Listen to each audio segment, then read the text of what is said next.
Inilah video yang viral di media sosial. Terlihat sekelompok remaja konvoi menggunakan motor dengan mengacungkan senjata tajam di kawasan Kecamatan Ciseeng, Kabupaten Bogor. Akibat kejadian ini, satu orang remaja mengalami luka akibat sabetan senjata tajam. Setelah melakukan perburuan yang dilakukan Satreskrim Polres Bogor bersama Polsek Parung, petugas akhirnya berhasil mengamankan 5 orang pelaku yang sebagian besar masih remaja. Dari tangan pelaku, petugas berhasil mengamankan sebilah celurit yang digunakan untuk melukai korbannya, serta beberapa unit sepeda motor untuk konvoi mencari korban. Mengamankan 5 orang laki-laki yang diduga adalah orang pelaku motor atau geng motor yang videonya sempat viral beberapa waktu yang lalu. Yang video mereka adalah ancaman hukum.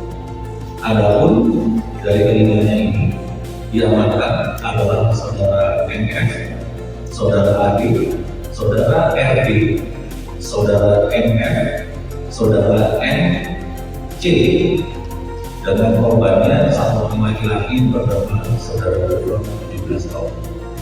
Dari pengembangan yang dilakukan oleh Polsek Parung, didapati bahwa beberapa BB diantaranya berupa sepeda motor, beberapa senjata tajam, juga beberapa teman-teman milik pelaku.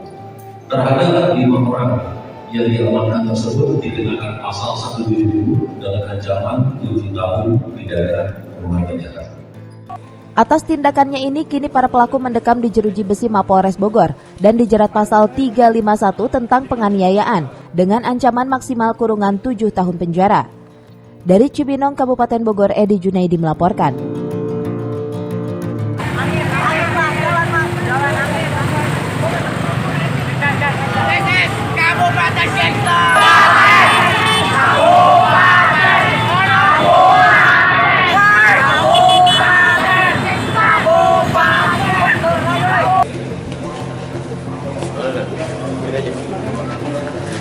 Ada belakangnya Pak.